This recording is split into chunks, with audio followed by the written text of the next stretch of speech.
Pilipinas, magandang araw po sa inyo ka-coffee. Nakalulungkot na balita po dahil ilan sa mga kababayan natin dyan sa Qatar nakulong dahil dyan sa DDS rally. Yan na nga ba ang sinasabi natin eh. Ang masaklap ngayon, humihingi ng tulong sa gobyerno. Pero ano ba yung panawagan nila? Ibagsak itong gobyerno na to ni PBBM para kay Digong. O ngayon, sinong kawawa? Yung mga kababayan nating OFW na nakulong, ginamit lang ng mga DDS, ginamit lang ng pamilya Duterte. O ano ngayon? Tutulungan nyo ba yan? Paano ngayon yan? Nakakulong ngayon yan, nandiyan sa Qatar dahil sa demonstration nila. Iba ang batas ng Qatar, iba ang batas ng Pilipinas. Dito sa Pilipinas, kahit bastusin mo na yung presidente, bastusin mo na yung gobyerno, ikaw pa yung biktima. Kasi freedom of speech, freedom of expression, yan lagi ang sinasabi ninyo. O yan ang sinasabi natin eh. Gawin nyo sa ibang bansa yan.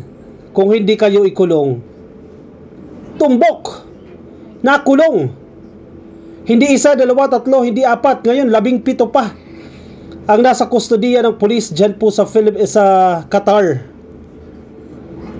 O nasan si Sara ngayon? Tutulungan ba kayo ni Sara ngayon? Tutulungan ba kayo ni Harry Roque ngayon? Tutulungan ba kayo ni Maharlika ngayon? At ang mga DDS vloggers na nananawagan sa inyo na magkilos protesta. Diba? Anong panawagan nila? Lumabas kayo worldwide, buong mundo, mag-rally tayo. O ngayon, na-compromise yung mga trabaho. Buti sana kung mga OFW lang natin yung kawawa dyan. Paano yung mga pamilya nila dito sa Pilipinas? O sige, nag-zero remittance kayo. Though hindi naging successful yung zero remittance na yan, sinong kinawawa ninyo sa zero remittance? Hindi ang pamilya nyo rin dito sa Pilipinas. Nagpapabudol kasi kayo sa mga DDS eh. O yan ngayon, humihingi ng tulong sa gobyerno. O sige. Ito nakakalungkot eh. Ito yung reality natin eh. Sigaw tayo ng sigaw. Ano bang mapapala natin, kakasigaw natin dyan? Pag nagka-problema ba tayo, tutulungan ba tayo ni Sara Duterte? Tutulungan tayo ni Baste, ni Pulong, ni Harry Roque, ni Digong. Sinong tutulong sa atin? Anong tulong binigay nila ngayon sa mga nakadetain dyan sa Qatar? Bibigyan ka ba ng abogado? Wala. Ang tutulong pa rin sa inyo, gobyerno. At ang panawagan nyo ngayon, tulungan ng gobyerno, ng Embahada ng Pilipinas, yung mga kababayan natin na nandiyan sa Qatar. Wala magagawa ang gobyerno dyan. Dahil trabaho nila yan, tungkulin nila ang tulungan ng ating mga kababayan. At hindi natin masisisi yan. Kahit yun ang nagkamali, kailangan pa rin natin tulungan dyan dahil kapwa Pilipino natin yan. Yun lang, sana hindi na tayo humantong sa ganitong pagkakataon na mauulit na naman itong sitwasyon na to. Nasa GMA News Online, kagabi pa ito actually, di lang natin na-vlog ito kagabi. 17 Filipinos is still in Qatar police station after holding rally, sabi po ng Department of Foreign Affairs. Alam naman ng mga kababayan natin yan na bawal magkilos protesta dyan. Alam naman natin yan. Alam nyo yan kung gaano kahigpit ang gobyerno dyan. Diba? Sa Middle East, gaano kahigpit. Tumitig ka nga lang sa babae, posible kang kasuhan eh. Bakit kayo nagpauto sa mga DDS? Bakit kayo nagpabudol sa mga DDS? Ginamit lang kayong mga OFW para sa kapakanan nila. Tapos ang panawagan pa ni Bato, wag natin itong itigil hanggat hindi na iuuwi si Digong. Kailan pa may uuwi yan? 5 years, 10 years pa may uuwi yan. Anong gusto nyo sa mga OFW? Wag magtrabaho yung mga OFW, mag-rally lang na mag-rally. O sila pa yung gagastos para sa rally. Paano kung hindi pondohan ni Kibuloy yan? Sila pa yung gagastos. Naku, ginamit yun na naman yung mga OFW dyan. Wag ganun. 17 Filipinos are still in a police station in Qatar after being arrested for holding a political demonstration, a Department of Foreign Affairs official said Saturday. Makati talaga to sa ulo, ka-coffee. Kung nanahimik sana kayo dyan, kung nagpahinga na lang kayo, kung day off ninyo ng linggo, nagpahinga na lang sana kayo, hindi pa na ganito na bulilyaso. Hindi naman sila basta-basta palalabasin na, pasensya na po kayo ha, hindi na po mauulit. Hindi naman papayag ng ganyan ng pulis. Magkaka-record ka. Sige, kung may piyansa yan, magkapagpiyansa ka. Kung gumamit ng diskarte yung embahada natin dyan, o sige makalaya ka, pero meron ka ng record sa kanila. Paano yan? Kung for renewal yung employment mo, or kung ikaw ay resident na, o hindi ko alam kung paano yung proseso dyan, o yung working visa mo, paano yan pag natanggal yan? Diba? Tutulungan ka ba ni Sarah? Susustentuhan ka, susustentuhan yung pamilya mo. Walang ganyan. Huwag kayo magpagamit.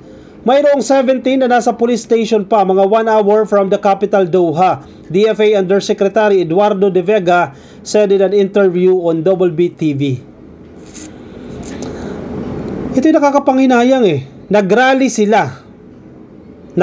sila. Malinaw yan Nagrally sila. Pinapunta na natin ang ating mga opisyal. We are going to monitor and coordinate, sabi ng DFA. Ang DFA, kahit bira-birahin na sila ng mga nagrarally, wala pa rin sila magagawa. Trabaho pa rin nila yan. Tutulungan pa rin kayo. Yun ang masaklap ka, Coffee, na hindi nare-realize siya ng mga DDS. Bira kayo ng bira sa gobyerno, at the end of the day, sa gobyerno pa rin kayo tatakbo. Kailangan nyo pa rin ang tulong ng gobyerno. Hindi nyo ba nare-realize yan? Ayan, sige, papanagutin sila Harry Roque dyan. Sila Maharlika dyan, yung mga nanawagan na magkilos protesta. Managot kayo dyan. O bigyan nyo man lang ng tulong yan Hindi yung ngayon lang Magbigay ng tulong yan one time. Paano yung mga susunod na araw pag natanggal sa trabaho itong mga to? Di ba? Sa mga kababayan nating OFW, alam natin, sige yung iba sa inyo mga DDS, solid DDS, fans ni Digong. Alam natin yan, but you have to consider yourself.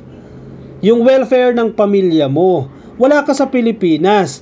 Kung magrarally ka dyan, iba yung batas nila dyan. And I hope alam ninyo kung ano yung batas nila dyan. Not only dyan sa Qatar o sa Middle East and other parts of the world. Kung magkikilos protesta kayo, make sure na wala kayong nilalabag na batas. Again, hindi nyo teritoryo yan. Kung dito sa Pilipinas, pwede nyo gawin ang pambabastos, pambababoy sa presidente, not in other countries. I hope ma-realize nyo yan. Several Filipinos were arrested in Qatar on Friday for suspected unauthorized political demonstration. Yan yung charges sa kanila Suspected unauthorized political demonstration. Napakahigpit nila dyan. Hindi nyo ba naisip yan? Sabi po ng embahada in Qatar, Philippine Embassy in Qatar. The Embassy of the Philippines in Doha is aware that several Filipino nationals have been arrested and detained early today, March 28. That was yesterday, Ka-Coffee, birthday ni Digong. Para sa birthday ni Digong, nagpakulong ka. Diba? Yan ang regalo mo kay Tatay Digong, nagpakulong ka. Nakalulungkot ito. The embassy also reiterated its advice to all Filipinos to respect local laws and customs regarding mass demonstrations and expressions of political grievances. Sana online na lang kayo nag-rally kasi hindi pa ganun. Though online, mabilis din daw ma-monitor. May mga kaibigan tayo dyan Ka-Coffee sa Middle East. Kahit online, mabilis silang ma-detect yan. Na-monitor nila yan. Diba? Pwede bang kimkimin mo na lang o tumawag ka na lang, personal call na lang sa kamag-anak mo o kapwa mo DDS, ilabas mo yung galit mo dun? Or kung willing ka na talaga magpa-deport, kung willing ka na talaga umuwi dito sa Pilipinas, so sige, gawin mo. O kung gusto mo magpakulong, gawin mo. Pero sana hindi ka na makaagrabyado. Ang problema ngayon, sinong gagastos na naman para maayos yan? Gobyerno ng Pilipinas. Embahada na naman ng Pilipinas. Sabi ni De Vega, ng DFA lahat ng klase ng political rally, bawal sa Qatar. For sure, alam yan ng mga kababayan natin dyan. For sure, alam nyo yan, yung mga nasa Qatar. Bawal yan. Alam nyo mahigpit yung bansang yan. Bakit ginawa nyo pa rin? Bakit nagpabudol pa rin kayo sa mga DDS? Natulungan ka ba ngayon? O sige, good thing kung natutulungan kayo ngayon. Pero I don't think mag-e-effort si Sara Duterte para asikasuhin yung kaso ninyo dahil inaayos siya ngayon tatay niya Kayo pa asikasuhin, kaano-ano ba kayo? Ito sinasabi natin dyan. Kapatid mo ba yan? Pinsan mo ba yan para ipaglaban mong ganyan? Nang ganyan Hindi naman natin sinasabi na wag mo na ipaglaban yan dahil sinusuportahan mo yan. Pero not to the extent na willing kang magpakulong. Not to the extent na handa kang isakripisyo o i-let go yung pinagkakakitaan mo para sa pamilya mo dito sa Pilipinas. Ask if the rally held by the Filipinos on Friday was to suppose the arrest the former President Rodrigo Duterte, De Vega said, mukhang ganoon po ang dahilan. Oh, walang fake news dyan. Kaya sila nag-rally dyan dahil tinututulan nila itong pag-aresto kay Digong. Ano pa bang pinaglalaban ninyo? Nasa ICC na. Paano pa makakalabas yan? Be wise, be strategic. Ang paraan para maipalabas yan, pagandahin ninyo yung defense ninyo. O magambag-ambaga na lang kayo para mabayaran yung napakamahal na legal fee doon sa mga abogado ni Digong para mapaganda. Ma-absuelto si Digong, makalabas siya. Yun ang gawin ninyo. Wala magagawa yung rally-rally nyo na dyan dahil ang ICC hindi naman pinagbabatayan ng emosyon. Ang pinagbabatayan ng kanilang desisyon, ebidensya. Kayo'y nare-realize nyo yan. Kawawa mga OFW dito sa totoo lang. Ginamit lang kayo dyan.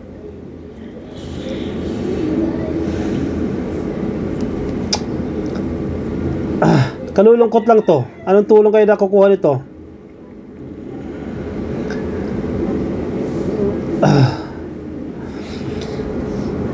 Ay nako. Ito naman si Leo de Guzman, yung naglabas din ng statement. Ano sinasabi ni Calio-D dyan? Nananawagan ako sa Philippine Consulate sa Qatar at sa DFA. Ayan na sinasabi natin eh. Ito si Calio-D, mahilig dito sa mga kilos protesta eh. O, saan kayo tatakbo ngayon? Sa gobyerno? Sige, okay lang kasi trabaho ng gobyerno yan. Hindi tayo nanunumbat dito ka coffee, no? Pero sana, na-realize nyo yan. Once na magkabulilyasuhan, kayo tatakbo sa gobyerno doon. Tapos ang gusto nyo pabagsakin ang gobyerno. Nananawagan ako sa Philippine Consulate sa Qatar at sa DFA na gawin ang lahat. Wow! Wow, wow, wow, wow ulam. DFA, gawin mo ang lahat. Sabi ni Calio-D. What a demand. May please man lang dito. Wala man lang please, Calio-D. Nananawagan ako sa Philippine Consulate sa Qatar at sa DFA na gawin ang lahat para matulungan at mapalaya ang mga OFW na naaresto dahil sa pagrarally. Please! Mahirap ba lagyan ng please yan, Calio-D? Magkaiba man kami ng pagtingin patungkol kay ex-President Duterte, sila ay mga manggagawang Pilipino na dapat pa ring proteksyonan ng ating gobyerno. Okay. Totoo naman yan, I agree kay Calio-D. Pero sana, wag na maulit yan. Hindi naman nagkulang ang DFA sa paalala dyan eh. Ilang beses ang DFA paulit-ulit nagpapaalala dyan. May PIDOS naman yan eh. May pre-departure orientation seminar naman yan eh. Bago palabasin, ito ang mga bawal. And alam nila yan. Alam nila yan. Bakit kasi itong mga DDS na to nagpabudol? Bakit kasi itong mga influencers ng mga Duterte binudol naman ninyo itong mga kababayan nating OFW? Ngayon, tulungan nyo yan.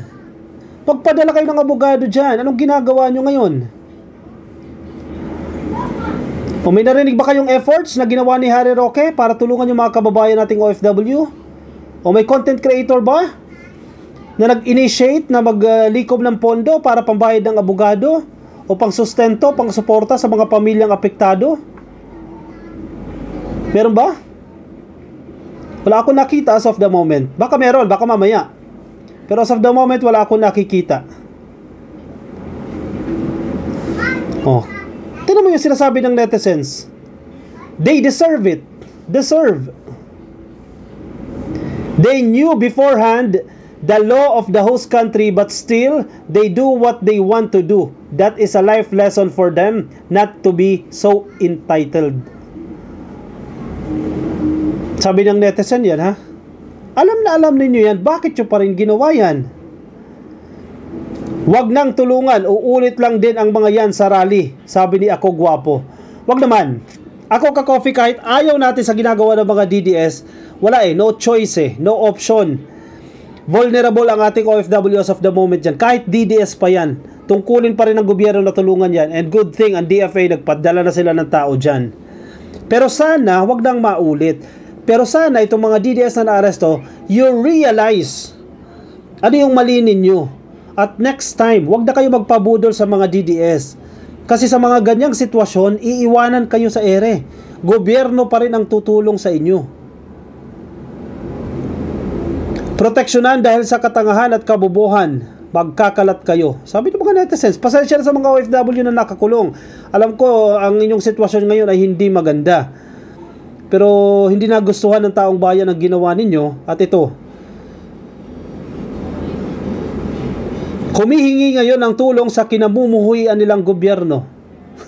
Yun, exactly. Tinatawag niyo ang gobyerno na bangag, tapos hihingi kayo ng tulong dyan.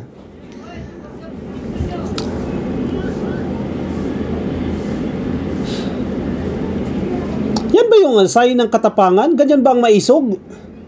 Kasi yan ang sinusulong na maisog ng mga PDP senatorials. Maisog, matapang, ganito kami, matapang kami, very strong kami, palamura kami.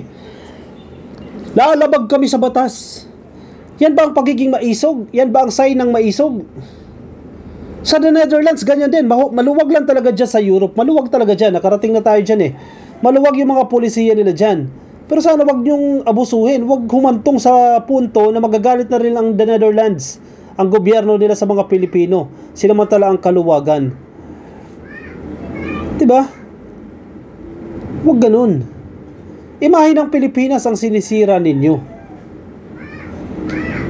Now face the consequences. Sabi ng mga netizens, kahihiyan na naman ng ating bansa. Hay nako, mga DDS, tama na. When in Qatar, follow the rules. Plain and simple, sabi ng netizen. Sabi, confirm gyud na zero remittance kay na priso na magpadala. Hala, rally pa mo diha. Zero remittance na talaga yan. Hindi na talaga makakapagpadala yan. Inasa bilangguan na nakakulong na pero sana makalabas, ka-coffee. Yun ang ating hiling, ka-coffee. Sana makalabas. Dahil may mga pamilya din yan dito sa Pilipinas. And I think, and I believe, once na makalabas yan, natuto sila kahit papano. Hindi biro ang maaresto ng Qatar police, no? And I know, matututo sila. They learned their lessons the hard way. Yun lang, ka-coffee. Ay nako, sana wag na maulit. Yung mga OFW natin, wala man kayo sa Qatar, nasa iba't ibang parte man po kayo ng mundo, maging maingat po kayo.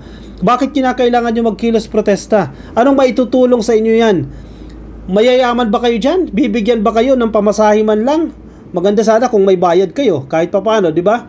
Para sa efforts ninyo. Pero pag dumating yung mga ganyang sitwasyon na magkabulilayasuhan na, bibigyan ka ba ni Sara Duterte ng 1 milyon? Bibigyan ka ba niya ng abogado?